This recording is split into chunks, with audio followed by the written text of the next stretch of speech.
versus projected actuals. And we have yeah, I'm sorry about that. On the maintenance committee, we have me, Mr. Luther Shan, John Murphy, Jake Lambert, and Martin Bluewall. Yeah, Mr. Luther Shan is not here. Okay. And then the other item we have in there is number 2 is review the 2025-2026 proposed maintenance budget. Come out of there. Welcome, Mr. Tim.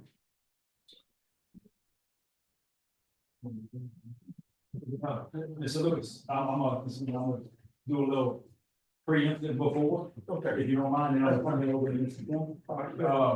Before we get into it, and so the first agenda item is non-actionable, that's just a review. The second agenda item, that's really non-actionable too, is really to go to the full board and go to, you know, how the budget can all get put together. Dr. Shine can look at it and put it all together, so really not even one, I think, is, I guess, it could be actionable to say we want to bring it to that level. Right. We doesn't approve this budget until it's put all in with the full, all the departments, right? So we want to make sure we're at that. So moving forward, we're going to review the 2024-2025 maintenance budget and projected actual. What I wanted to discuss with you guys is there's going to be a list that Mr. Ahmed is going to share with y'all. And what I wanted to tell you is, first off, this is my not even complete year as chief operations. So the first time running a budget with Tim and putting all of it together with everything we have on the construction side. So I want to go over a few things with that and then roll into to where we were before. So what I'll talk about is the maintenance cash flow in 24 and 25. In the summer of 24, y'all remember this, in my almost 20 years with the school system, this was by far one of the hardest summers. We built, you know, the biggest school we ever built, $118 million Perryville High School. At the same time, flipping East Ascension, pulling them from modulars and those kind of things. So that summer move was very, very hectic. And planning and construction handled the moves from Perryville High and East Ascension. But the redistricting effort touched every school on the East Bank. It could have been 25 students move here, 5 teachers, 100 students move and all that. So think about the massiveness of the inventory of desk and teacher items that had to be moved. A lot of that burden, almost all of the burden outside of Perryville High and East Ascension fell on maintenance. So had to pick up the pieces sort of thing. They did a fabulous job. That on top of how do I wax floors, how do I do everything that I had to do already in the summertime led to some of the things that we did. So when Mr. Lynch and Tim came in last time, they had projected a budget for 24-25 to be $39,500,000. Right? What ended up coming out of the process was $36.8 million. So based on that, it was already kind of our goal was to be as tight as we can, cut some things, say no with some options and do some stuff like that. And then we were all balled off into that. But then some things happened that Ms. Amade is going to go over, you know, with the year that sort of added to some of the decision making that changed priorities very, very fast on us. And we'll go through that list in a second. But what I wanted to show y'all is just a quick list of the expenditures of maintenance from July 25. I'm sorry, that should be 24. I put this together this afternoon. Sorry about that. It should be July 24 through June of 26. So you can see when you look at July, August, September, and October, and into November, those are invoices that are coming in from months previous that you spent, right? So when school lets out on May 23rd, May 24th, we're in there moving chairs, moving desks, we're waxing floors, we're doing all that, and we were also moving. Summer was crazy. So when we're doing that, we're spending. We're going through and we're making decisions that we gotta have school on August 6th, August 8th. We are blowing and go. And we've always been able to handle some slowdown in the winter months and then kind of coast into that end. What I wanted to show you is we started out in July at almost 3.7, 3.5. Then some of the bills start coming in September and October, 4.5 million, 4 million. By the time Mr. Amade and I got together with really looking at monthly expenditures, where are we? We were catching our breath in the summer. We decided okay, it's gonna be hard to catch up, we gotta slow down, we gotta put some brakes on. And what you'll see after that, you see December hit some bills that were spent in September and October kind of thing. But then you really see January, February, March, you see it coming down to where February was a $2.8 million month, right? So what that shows you is when we put the brakes on, if it wasn't a priority and it didn't affect the classroom, we stopped. We said slow it down, right? And historically, that has allowed us to catch up. What we've seen is the summer, and we got a list that we're gonna go over, was very, very difficult. And we worked based on fixed cost salaries. One-time pay increases along with burden and benefits, you'll see that was a big one that wasn't in there. To the tune of about $1.6 million. So when Mrs. Shama was in here, she was always saying we were over on salaries. I'm like, how can we be over on salaries?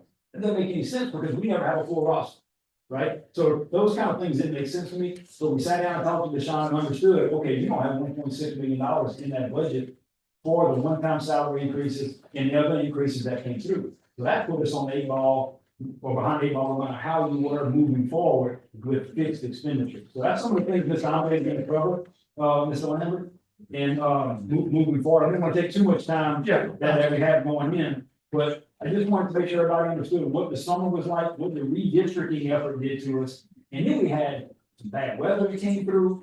We had roof leaks. And this issue at East Ascension, we can cover in a little bit with energy that blew everything we had electrically with motors and fuses and all that. We have to catch up on those guys. So we'll go over. Mr. Jake Lambert. One quick question. Said something I caught my interest about, said y'all did some budget reviews to, see where you're at. Is that part of your standard procedures to be reviewing it, and how frequently do you do that? That sounds like it's something really good that y'all were able to catch this. Yeah, but normally it's monthly. Normally monthly we sit in and, like we're sitting here right now in May. May 15th is the close. We don't know what April's like, so we're dealing with March numbers. Right. So obviously we're blowing and going. We missed a couple of months in there and then boom, then when we caught it, our eyes got big and we started slowing up, right? To how we can do it. But we have already made some decisions in there that we got to pay for. And a lot of those came from priorities, which affected getting kids in schools. But y'all are monitoring on a monthly basis. Monthly, we have spreadsheets that go through. Standard procedure. Absolutely, yeah, every line item, based on the last guide that matches Mr. Shaughnessy's, what we report to the state, we monitor the same. And we have monthly expenditure dating back to 2016 in our system. Yeah. So we're trying to track it a little bit better. This next page, while we do what we do, we react quickly when emergency work orders come up. Acting quickly to make sure that we don't lose school students and seat time, right? Utilities, power, sewer, water, we've got to react very quickly whenever those things go belly up. The mechanical equipment, we can't have school without air conditioning. On top of everything else that we were doing this summer with moves, it's also the summertime. We're spending more money on air conditioning in the summertime than we're spending in the wintertime. And I'm not talking bills, I'm talking about repairs. Things just break because they run that much more. Perimeter fencing, safety and security, exterior doors, classroom doors, whenever those things go down, we need to make sure that they get locked back up the night that they go down. Special systems, fire suppression, fire alarm, intercom, things like that. That could cause some problems in a school if we don't have these working. So, saying that, our work orders, I think that we went up about 2,000 this year. And work orders submitted 15,500 more or less. Total work orders completed to date, or in May was 14,000. What that means is we get 2.5 work orders per tech per day. That's pretty good. That's up almost one work order from last year. And we're about 8.6% on open work orders right now. That equates to right at about 4 weeks. So it's a month worth of work orders. 4-week backlog, industry standard is 6 weeks. And that's what I think that we need to get to slow down. This next sheet is gonna show us where we're kind of tracking with Jeff presented in that first slide. We spent money, the bills came due right there in that December to March area. And then after that, we're starting to flatten out our projection spending. So we cut everything back, we're starting to project out where we're gonna be spending a little bit less than what we had projected initially. That straight blue line on our graph, that's a linear billing. Then we're tapering down to that.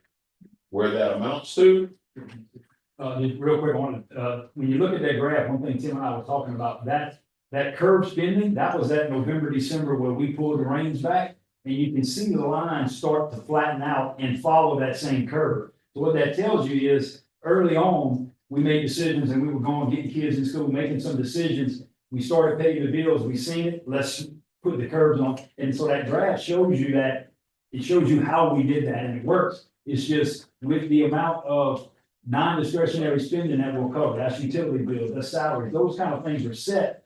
You're never gonna catch those up. So that's why you see that deviation, that sort of area between the curve. That's something we can't catch up on. We try to, but it's hard to flatten. We would have to do some really, really crazy things to make that curve come back and move up. Right, and that would be some non-discretionary spending, or which is something we wouldn't want to get into, Okay. all right, this next slide is some of the items that we needed priority attention. The salaries, burden and benefit, where I think that we felt, we didn't project our spending correctly was on health insurance, then in retirement. The numbers that we had, the numbers that we received, those were grossly understated. And then the rest of it, that one-time pay, those kind of things. That's why that number's at the top. Redistricting, we moved 30 campuses. Whether that was 25 students or 100 students, that was getting a truck to that location, and it was getting a desk and the teacher's desk and everything moved around. That was something that we could not do during the summertime whenever we were trying to do everything else. So we outsourced that to our contract custodial folks, and they do a great job moving on that. I think they didn't hear very, very many complaints about what they did at all. This roof leaks, unfortunately, we have some roof leaks that probably were deferred. The replacement, the repair was deferred too long. Y'all have addressed that with that $3 million. So that's going to help us. But I think that we're going to be spending more money than we can allocate for roof repairs. I can't put 700,000 in there because I know that I'm going to have something else that comes up on the other priority list, right? But we don't want to roof the leak on students, Right. So we got to make some decisions. It affects the quality of the learning environment, and we don't want that to happen. So we react quickly on those kind of things. And again, quickly, I'm not spending probably more money than we want. Yep, all right. East Ascension, we had an incident where one of the cross members on a power pole broke. The wire dropped down, hit one of the other lines. So we have 3-phase power there. It doubled up. Then it sent more power to all of our devices, all of our motors, all of our starters, all of our drives than we could afford to take. It blew out a bunch of them. We had 3 contractors in there over the weekend, and we did some things that jumped out those drives, jumped out those motors to get them running. Then we replaced them over time whenever they came in. But we got kids back in school that Monday. So Yeah, one thing that made us do that was a lightning storm, and a big storm came through. One thing that made us do is then run the chiller system 24/7. Right, so what does that do? Your electricity bill goes up, all those things that happen, but we're not in the luxury to shut it down, because I don't know if we're gonna start it back up again. So you gotta make some decisions like that, that affect, some of the budget things, so. That would qualify for like the insurance claim or anything. We $500,000 per billion kind of thing, yeah, it gets, and, yeah, so, and we kept good records of all of it, but it took a lot of manpower to have school, you know, on that money from that, and it was ongoing on there too. Mr. J, I wanted to ask a question, so the salary, go back to salary benefits. So how did we go wrong there? What do we need to do in the future? Maybe there's a conversation outside of this, but. I think Sean already caught it, because when we went over it this year for this year's budget, then some of the multipliers that she put in for the health insurance and retirement were numbers that I never heard before. Deshaun telling us this year. Yeah, just make sure to pay special attention to that. Yes. Yeah. Whatever the board's planning on doing, moving forward. Other question I had real quick, sorry, was property insurance. What changed there during this budget year? Burger High, so we had added Burger High, and then we renegotiated the rates and had to pay in April 1st. Remember, it went up a little bit, Okay. and it was to the tune of that, That's what. that's what that is. Thank you.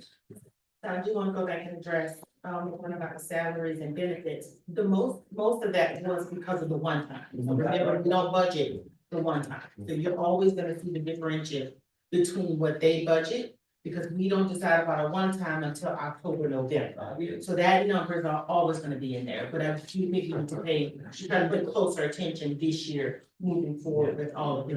We're always trying to look at it. Absolutely. Mr. Dark? Completely You agree. had two, the state and local. The state and the So local. it said, it was a little bit more, it was way, not a little, a whole lot more than we would expect. Yeah, that's true. That plays a big part. Yeah, and for us, we just weren't able to overcome that. Yeah. You know. All right, this next slide is it's meeting the mission and upholding our standards. Talking about contract custodial, that's a big chunk of change, you know, where in that, for custodial services. $2.9 million, that's how much we're spending with minimum and service master of veteran. Then we've got night cleaning, evening cleaning at 19 schools right now. We're piloting programs at Prairieville High, doing it in the evening, and we're piloting at Gonzales Middle right now to see whether that can help us with different cost saving measures. Our custodians, we talked about 50 custodians being added if we were going to go strictly back all in-house. Then going with the night cleaning, we're paying about 17% more than if we added those people. Now, if right now we pay our custodians about $45,000 a year with salary and benefits, then we're paying 65 with the momentum day porter. So that momentum person that works during the day that's fully vetted, we're paying about 60,000. That's 30% more. So what my goal is to let's get off of momentum during the day, get them cleaning at night, and I think that we can save some dollars there. Yeah, well, that's real quick, and part of that is, if y'all remember, we put that quote in here about, filling the roster spot, one week in 19 years. What we mean by that is, we have 135 custodians, we can't fill 135. We need 50 more based on our square footage and our numbers. We have to have outside service. That outside services is about 2.9 million. If we were to hire 50 custodians, we're at 2.4 million right now. So you're about 500,000. That's what Tim's talking about, is trying to squeeze that. We'd like to get it to the same amount that we would pay burden benefits and save some if we can. But we're 50 employees short, and we're always 10 or 12 to 15 short on the 135. You just can't find the people. So we have no choice but the contract. The same way with grass cutting, and what you're gonna see coming down is we have issues attracting and retaining. Qualified, when you get to AC work, if we train someone to qualify on plugging in a laptop to a frictionless chiller that costs $1 million, they're not staying very long. So, our AC techs are very valuable. They have a good skill set, but we have to contract out some of that high-end stuff that the technology is just past the by. Right. But you see that a lot with the contract. I'm gonna have to wait, it's not on the committee, so. Okay. Right, but, I'll come it's back about to the you. personnel with momentum and reducing our staff, that's my question. All right, so, H and O does our, ground grass cutting. We spend about $750 a year with them doing that, so $750,000. Now, we cut over 400 acres district wide. Now, that's all sites, 43 sites, 32 schools. Now, cutting it 44 weeks out of the year, that's taking out 2 months worth of grass cutting. Now, that's less than, it's right around $40 an acre per cut. So I don't know that we could do that. I cut my grass. I don't know how much I would pay on that half acre that I have. But I think that we're getting a good rate. The other thing that we get with it is they get out there and they cut the grass. If it rains, they're scheduling it the next day. Over the weekends too. Right. So I think we're getting a good deal out of them. HVAC, we put out an RFP. We've got some partners right now. It's less than a year old. We got some partners. We're trying to figure out whether they're valued partners or not. And if they're not valued, we're gonna get out of it. But we have to do that to augment our staff. One of the things that I'm looking at right now is using Asset Essentials, that's our school dues program, to start programming, to start putting in work orders for preventative and prescriptive maintenance. Those are things that I can cut back on. I can't cut back, and I do it at a risk, because if I cut back on some of that prescriptive and preventive maintenance, then that belt might break. We might have a failure, and then I have to do an actionable work order. That's probably gonna cost me more money, but I can cut that back on some of that spending as well. Roof repairs, we just have a lot of them. We use multiple people. One of them is a local guy that we really enjoy his work. I think he was doing it, Mason Roofing was doing it back when Jeff was running maintenance, and he does a really good job. We employ other people to make sure that Mason stays honest. That's really what we do, is we get other people to quote it out for us. All right, do you have any questions, board, from Mr. Amadei, Mr. Powell? Mr. Woodward? Yeah, on the grounds maintenance, I spoke to Mr. Powell, on that has some landscaping upkeep in that also, correct? It has some, but it does not have a weeding aspect to it.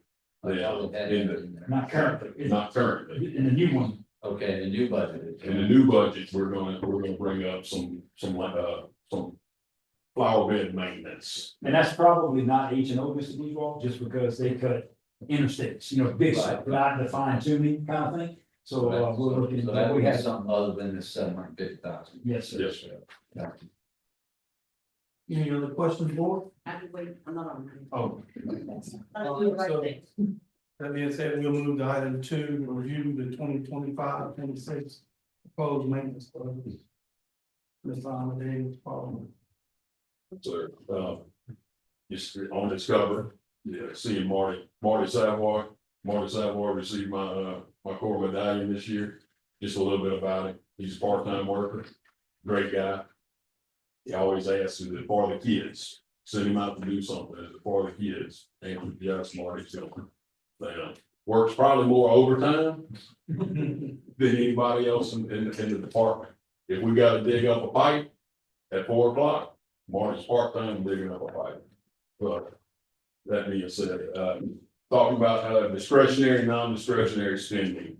The discretionary spending, that's in the blue. If you look over to the Excel sheet on the left, on the right, the green and the yellow is where I pull that discretionary spending from. Those are areas where we don't have to do it. But some of it we do have to do. We do have to do the custodial services. We can make a decision not to do it, but our school cleaning is gonna go down.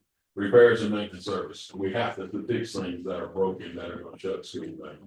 So out of that 7, we probably have somewhere in the neighborhood of 5 that's truly discretionary, and that 7 is just where it kind of falls out from the Excel spreadsheet.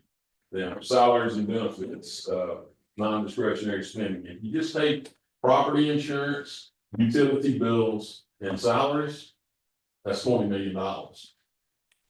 So that makes a big dent in what we have to spend every month to keep up. Yeah, just real quick, then one of the biggest, when you look through Tim's spreadsheet there, the little color coded, one of the biggest ticket items you see is gonna be electricity.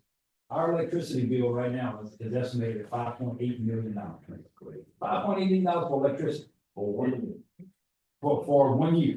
Yeah, and then on top, that's not natural gas, that's not sewer, that's not water, you know. Strictly electricity. Strictly electricity. 5.8. 5.8, yes. So, you know, you start, that's what we talking about when you get to the non-discretionary thing. So when there's a priority that comes in, it could be from the board asking us to do things that you see out in the community that's going on, a principal call. Those fall into that 7 million.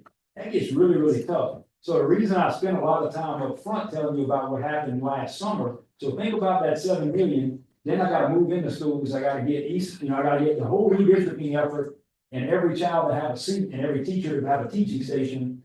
That's sort of what makes it kind of cattywampus, because you do that, now you get back to January, February, and I gotta do a roof leak. I gotta do this. That puts you in that situation where discretionary spending, we did it up front, and now we just don't have a lot left, right? And that's a decision. And we got a plan moving forward that Tim's gonna cover on how we think we can better manage that and help using Fund 82 with that to move some of those dollars to give us the ability to be a little bit more flexible and not hit them funds. That's the goal. But, what we're asking for this year, and based on Barbie and Deshaun's review, is $39,204,417. That's what we feel like we can go forward with and not be in this situation. All right, the, next slide, I'm not gonna speak too much about the construction maintenance utilities market increases. I think we all hear about that a lot on the news and different things. But I do want to talk about flower bed maintenance. Now, what we did whenever y'all asked us to do it, we've already started them at this school board block. We also already started them at high schools. Now, we haven't set them loose, but we've had to go out and do some of those, some work in those areas, right? The,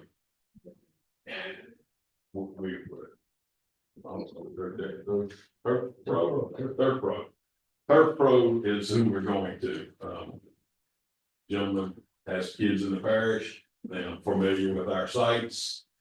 We asked him to go out and look at all of our schools and give us a cost to take care of.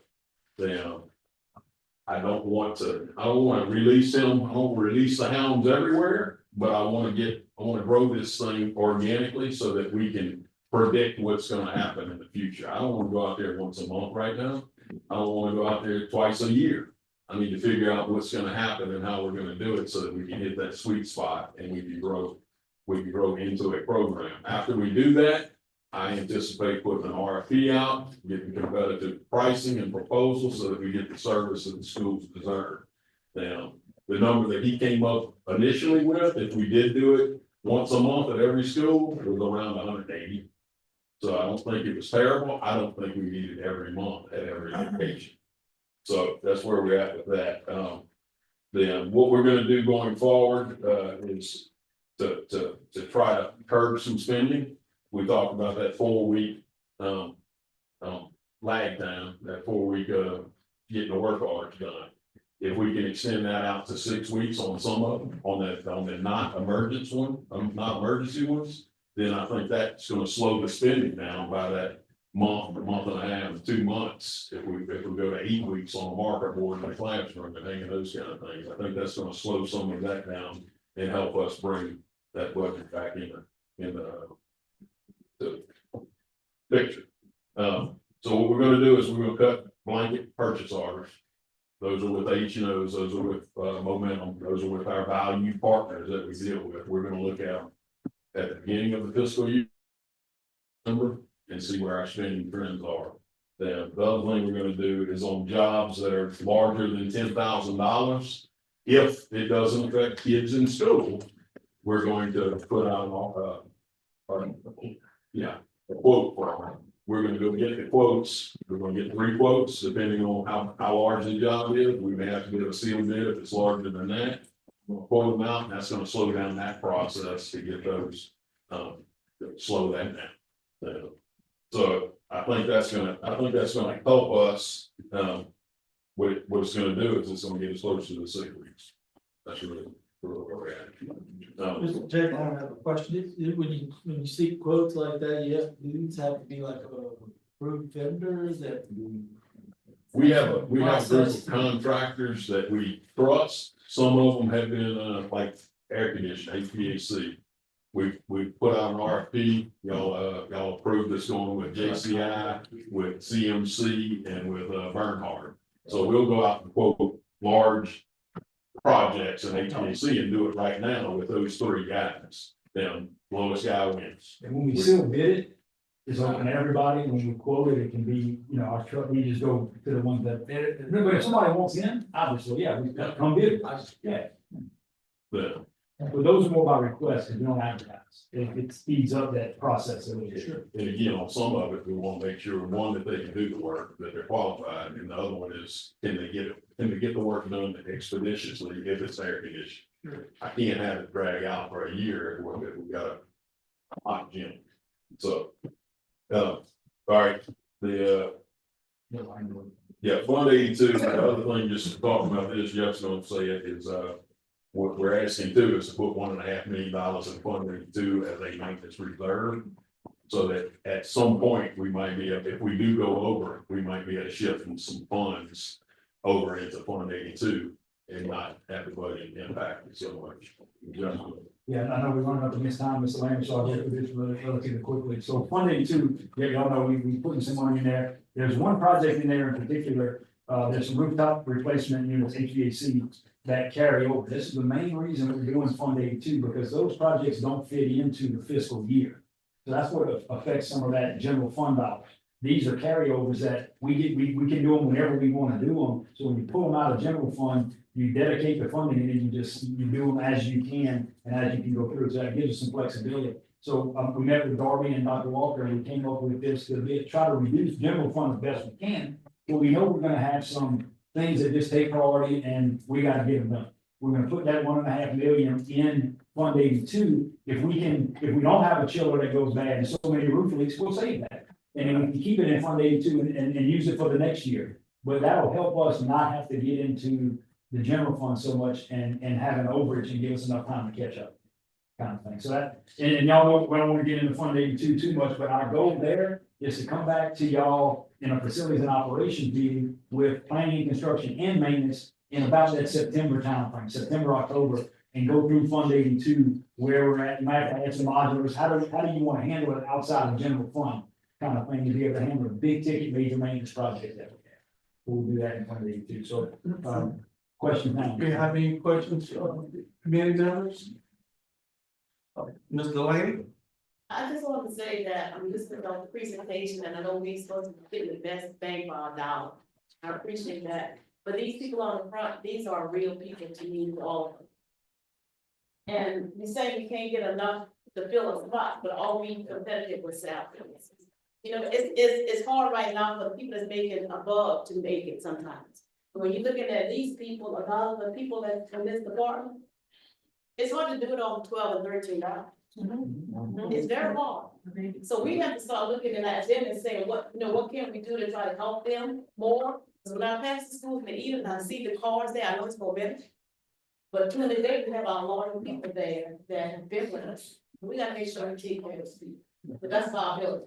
I 100% agree with you, and we're constantly looking at our budget to see where there are ways to sort of, expand salaries, but it's the same thing in maintenance, it's the same thing for teachers, it's the same thing with cafeteria workers, with paraprofessionals, like education is not the business that people are going into, right? So we're doing our best to not only retain who we have, but find ways to actively recruit. Salary and benefits are always a buzz for people, so we're always looking at that, but then finding other incentives to just keep people happy in their job and supported in their job is one of the things that we can do moving forward. But the shortage is everywhere, Mr. I know. And it's not just in one category. I know, but right now with public education, we're faced with a lot of unknowns that's coming from up federal level, whatever. Yes, So we have a lot of unknowns, but we still have these people we have to try to do our best to take care of.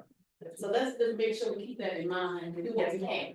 yes, ma'am. Insurance, benefits, all the things that you all put forward to make their jobs, a lot of these jobs that they come in. Mr. DeFranco. Mr. Lambert, there's no action required in this, correct? This is information purposes only. Mr. Paul, can I get an update possibly on the ditch and the fence at Prairieville High, if you have any information, and if you're not prepared? No, right, they're on the place fence? Yes, yes. So it's on the north end of the property, we had it open when school started. We've had some security concerns, Mr. Randy Loving, we had some police kind of things happen with some of the neighbors, kind of getting, just upset that a school's there and, intercom and some things happen there, so we adjusted that a little bit. So we are working with the parish, more so the levy district, I guess, is who it comes into, to figure out a way that we can still keep a fence up, without making something look intrusive on our property, with the road there. It's just a weird situation, so we're talking, with a couple of directors there to try to figure out, is it something we maintain? Because, it gets to the point where we may end up, offering them, let us maintain that in the bike body, let us cut it. And y'all come and still do dredging, but let us cut it because it's the front of the schools. Right. So let us maintain it with our current thing that in place, we call it. Okay, so we're in talks. My other question would be, the entrances to the high school. If we're another year or 2 years out from widening those roads, should we entertain going ahead and maybe at least blacktop the entrances to the high school? We could, we come through very close in price right now. They are, okay, I didn't know, I didn't. It was about $1 million to do all 6 entrances, I think it was. And Okay, that's why we decided, don't do it yet, because the road's just gonna tear it up. understand, and that was another reason why I wanted to make sure that people get that out, if you're asked about that, that we're being good stewards of the public's money by not paving that at this time. Yeah, we are pushing the parish to, move forward with, we have some property acquisition things, on every road that comes in, with some right away before the road can be gone. But we're about 95% design. There are some last little things that property owners, have to get the proper survey and the right amount of dollars and all. Thank you, Mr. Palmer. Any other questions, board? I just like to personally thank you guys for what y'all do. Y'all hands are really full, y'all plates are full, and I know it's a lot keeping up with all these schools, but for the most part, taking care of our kids and our schools, our teachers, first and foremost, very important. So appreciate what you guys do, and hopefully maybe we can get some extra spending in our budget for, next year, and Mr. Sean can make it work.